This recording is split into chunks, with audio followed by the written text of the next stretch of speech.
Government of India has to look into PF also. As long as we don't come back to Government of India for the sake of PF, I don't think the Government of India should, at least allows that kind of cushion to spend this, sir.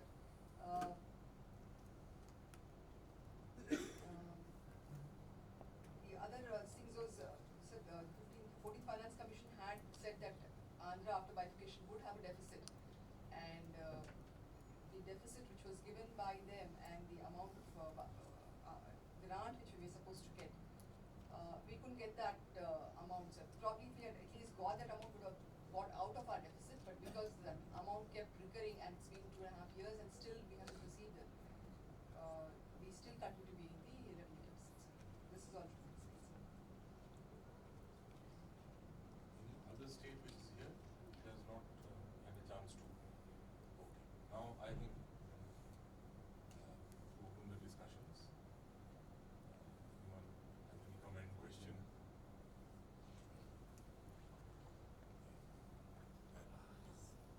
There are. Papa, can you use the mic? Which one? This one? Yeah. Can you too far from me? Can we have a chair? Now even someone can take a chair right up front. Except the screen. It's okay. That if you come here. So you have a chair, sir. Two, three things. One is that I fully agree with the contention that it's a little dicey to use the budget estimates or even revenue estimates, because earlier studies have shown that revenue estimates even are not very dependable when compared with actuals. So I don't know what kind of conclusion you can draw on the basis of revenue estimates and worse budget estimates. Yes, revised estimates and budget estimates. And in some cases, these are actually systematic in the difference between, say, the actuals and the revenue estimates and the budget estimates. Take, for example, the northeastern states. Now, I have talked to a lot of people in the northeastern states finance departments, and they have actually confided that typically what they do is they have a very conservative expenditure numbers in the initial budget estimates. The revenues they estimate already, but even in terms of revenues, particularly the centrally sponsored schemes, they are very conservative, because they don't know ultimately how much of centrally sponsored transfers from the centrally sponsored schemes and other central transfers they will get. And you will see that typically all the northeastern states will have a supplementary budget, where a substantial part of the expenditures and the further transfers that they're expecting will come in. So initial budget estimate is always low. Now what happens, that supplementary, in fact that also explains to some extent the observation that there are revenue surpluses and at the same time large fiscal deficits. Because what happens is that because they for almost 6 months of the year, initial 6 months of the year, their budgeting is very conservative, so they don't get to spend for the first 6 months. By the time the transfers come from and remember that they are dependent on the central transfers to a very large extent. So what happens is that by the time the transfers come, they have very small time window to actually do the expenditures. So their revenue expenditures are much smaller because of that. And at the end of the year, they just go on, and a lot of these expenditures, what they do is they spend in capital expenditures, which is actually not capital expenditure. In terms of the true intent, if you see, a lot of these capital expenditures are not capital expenditures, they're basically revenue expenditures disguised as capital expenditures. So that's why you see revenue surplus and then a lot of these large amount of fiscal things. So a lot of these issues, the details of these, for example, again the other point that was being discussed, that about debt and how do they cross 3% and all that. Now, when the government of India is also limiting it to 3%, the problem is that the government of India's limitation in allowing how much they can borrow only applies to market borrowing. But the states have a lot of other borrowing these things also. I mean, even the borrowings, institutional borrowings, are not subject to that limit. They can borrow from even the central government institutions, and then from many other sources apart from the provident fund, etc. that has been talked Tapos about. would that be central government borrowing, would that be on budget? Yes, it would be, because remember that internal debt is market borrowing and then other negotiated borrowings. What's your point?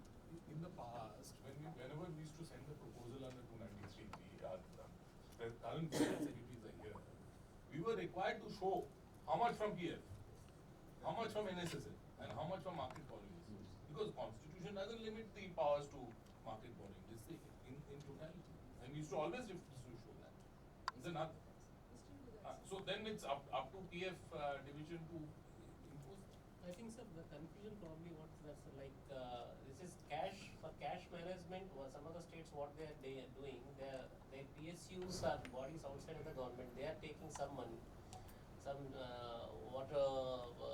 drinking water project corporation or someone, or mines development corporation, they take loans, so they keep some money and temporarily they will use it as a cash flow and give it back. But other things, I think whatever they are going through the budget are necessarily going to the government of India for seeking clearance. So there is, I don't think there is no much leeway for the states to manage that. One statistical figure is out of 3% borrowing of the GSDP allowed. Overall, only 1.8% is borrowed by the state government. Rest taxpayers, they don't borrow. Like Maharashtra and other states, they don't borrow from 33%. I think we need to do a forensic investigation. I have been working with a number of states. So the point regarding, as Mr. Mishra has also pointed out, the difference between budget and actuals, because we work in the context of Fiscal Responsibility and Budget Management Act, that the state governments achieve their targets, but how they are actually achieving. So that is the context in which we actually look at their budgets, RE and actuals. I'm not talking about all the states, but the number of states that we work with, we find there is a huge difference. The deviation is quite high, and it could actually go up to 40-50% in capital expenditures. So it's like they know that whatever spending limit that they're putting, they're not going to achieve. So as if there are two sets of figures: one that they're putting up in the budget, another that they're going to operate with. So, but that terming it, as Mr. Kota said, aspirational, I have a little difference with that. See, in public financial management literature, all the time we discuss and people write that shows your ability and sanctity, ability. Means when you are putting something high and you are not able to achieve that, that means the ability of the government to implement its programs and provide the services is limited. It is less. So that is a point that generally comes out. And in international literature, when they actually measure the performance of the countries in terms of their public financial management institutions, they give, when they rate it, they rate this deviation. For a number of years, if the deviation is quite high, then the country gets a lesser grade, which actually affects them in their donor relationships. But we do not have that thing in India. And second, so there is a huge issue in the budget management and the way we are looking at it. And the point that Mr. Mishra made and is also relevant here regarding Odisha, and for that matter, Odisha is not alone. There are many other states. Even Assam, and there are many other states where you look at the FRBM, there is such a strict implementation of FRBM where they actually turn into fiscal surplus. So forget about fiscal deficit. And this fiscal surplus is not alone in 1 year. It runs over a number of years. What does it mean actually? It means they do not borrow at all.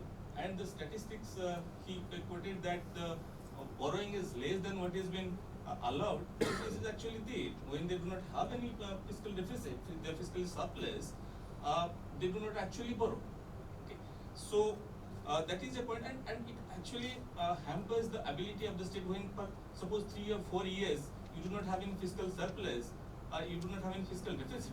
That simply means that you are not spending in the priority areas. You are not creating kind of infrastructure you should have built if you actually round the deficit. Means when you are allowed to have 3% of deficit.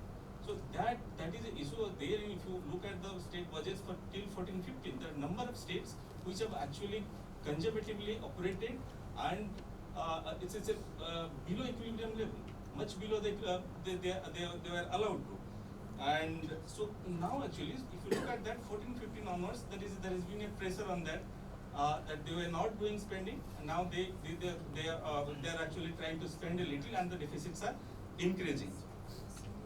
Northeastern states things were discussed, but this one clarification I would like to point out: the borrowing limit, as sir has said, that it includes market borrowing. The borrowing limit that the central government gives includes market borrowing, central loans, and NSSF and small savings. So all these things constitute the borrowing limit of the state government. But whatever is there in the public account, that is the deposits and miscellaneous, that actually the difference is finances their fiscal deficit. But the difference, those numbers are very huge, but the actual difference is very less. So the major part of this is covered under this borrowing limit. Thank you. See, one, we've been talking a lot about this ERE. One of the reasons behind this, very lot of wise people sitting around this table, they will bear me out, is this entire thing of the plan. This creature of creating a plan, coming to the planning commission, presenting your plan, and a compulsion that your plan size must increase year to year, has been one of the major driving forces about having this inflated figures for people. I mean, hopefully with 17-18, this plan, non-plan merger, this will certainly, hopefully mark a break in this. We all know that state after state, there are very few states which have had the courage to say that we are cutting our plan this year. Last year our plan was 10,000 crores, this year it will become 8,000 crores. Most states have taken from 10 to 12, knowing fully well they don't have the resources for 8. And unfortunately, everyone has been more than willing to play along with this game, including the then planning commissioning, everyone. So you find some fictional resources and you come up with a plan size of 12,000 crores, whereas actually your resources may only